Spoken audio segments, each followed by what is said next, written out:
جامعہ میں ایک مسئلہ لکھا ہے، لو رعف فکتب الفاتحۃ بالدم علی جبہتہ وانفہ جاز للاستشفاء وبالبول ایضا۔ اگر کسی شخص کو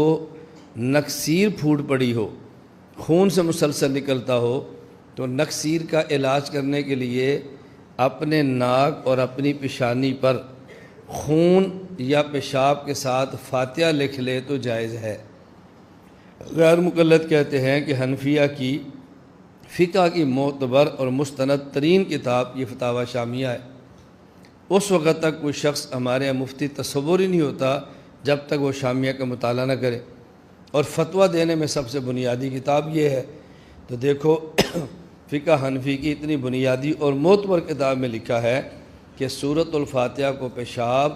اور خون کے ساتھ لکھنا جائز ہے، کہ اگر کسی شخص کو نکسیر پھوٹ پڑی اور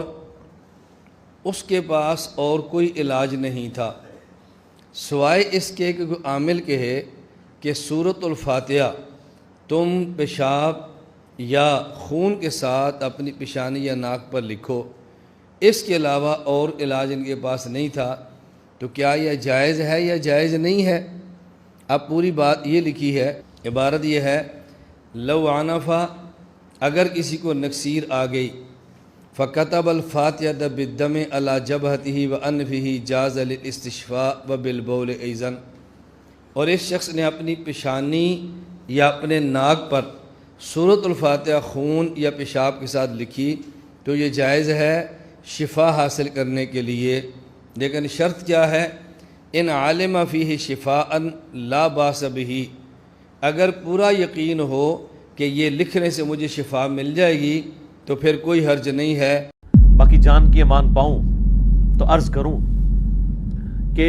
یہ آپ بات آج کسی سے بھی پوچھیں گے، وہ سلوشن تو نہیں آپ کو دے گا، لیکن جذباتی طور پہ یہ کہے گا کہ یار واقعی پیشاب کی بوتل کے باہر نام نہیں لکھنا چاہیے۔ لیکن اگر اسے یہ بتایا جائے کہ آپ کے بزرگ تو اس سے بڑا کام ڈال کے گئے ہیں، میں تو ادھر تک نہیں جواب رکھوں گا، مجھے تو بہانا چاہیے آپ کے دماغ میں ڈرل کرنے کا کہ آپ سوچیں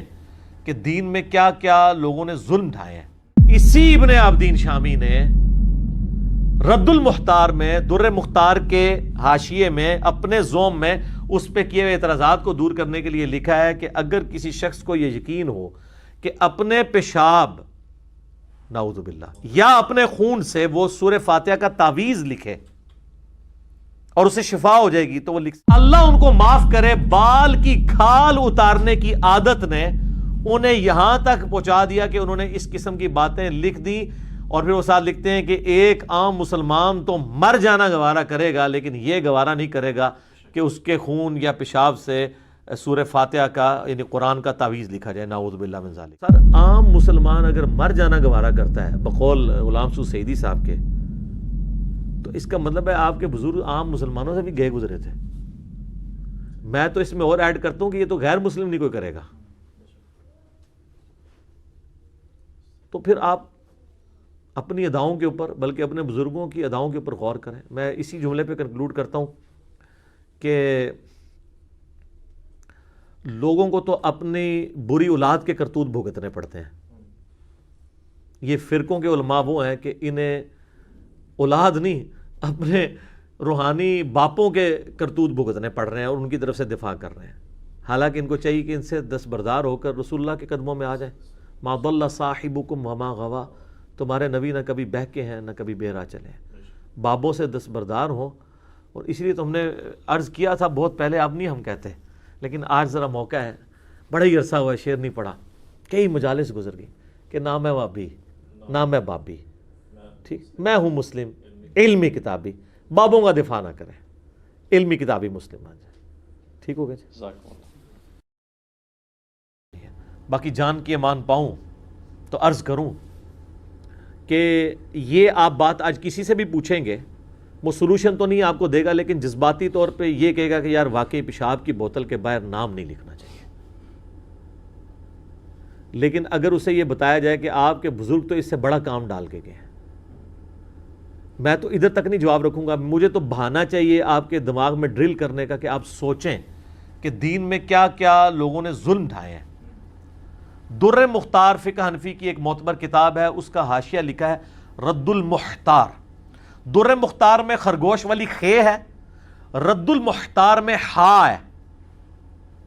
رد المحتار کا مطلب ہے در مختار پہ جو اعتراضات تھے یا کوئی عبارتیں تھیں جو مشکل تھیں،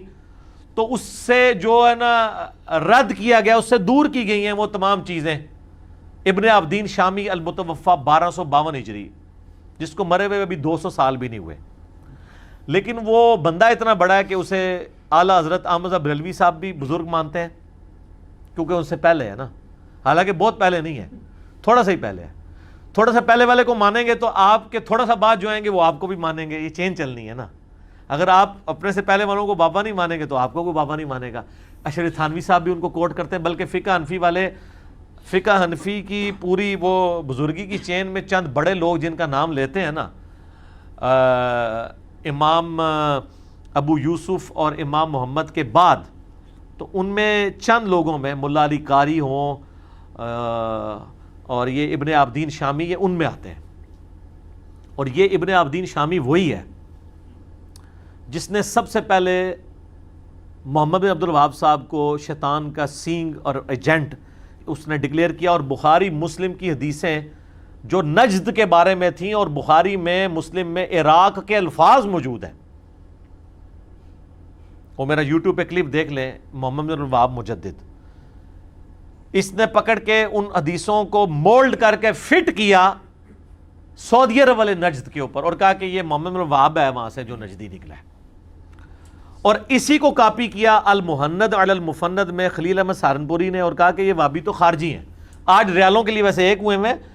جو ان کو مجدد کہہ رہے ہیں ان سے ریال لے رہے ہیں، اور یہاں پہ ان کو خارجی لکھا۔ اب جب میں نے ہائی لائٹ کیا ہے نا، تو ان کے جو بڑے مناظر سامنے آئے ہیں نا، وہ کہتے ہیں نہیں وہ ہمارے بزرگوں کو غلط فہمی ہوئی تھی، تو وہ خارجی نہیں ہے وہ۔ سر آپ کے بزرگوں کو آلموسٹ ہر چیز میں غلط فہمی ہوئی ہے، یہی تو ہم آپ سے کہہ رہے ہیں۔ شکر ہے آپ نے اس معاملے میں مان لیا، ایسی کلیریفیکیشن آئی ہے ان کی، وہ کہتے ہیں نہیں وہ بزرگوں نے ذرا سخت لینگویج یوز کی ہے، وہ ان کو غلط اطلاعات ملی تھی۔ اس کا مطلب ہم یہی کہہ رہے ہیں کہ آپ کے بزرگ غلط اطلاعات کے اوپر بھی پورا عقیدہ کھڑا کرتے تھے، اسی طریقے سے انہوں نے عقیدے جو قرآن و حدیث کی شکل میں آپ کو دیے ہیں وہ بھی غلط اطلاعات کے اوپر ہی دیے ہیں، اسی تو کتابوں کا دین اور نکل رہا ہے۔ اور ہم آپ سے عرض کر رہے ہیں کہ مرنے سے پہلے اے مسلمان کر لے اس پہ غور، کتابوں کا خدا اور ہے، بابوں کا خدا اور۔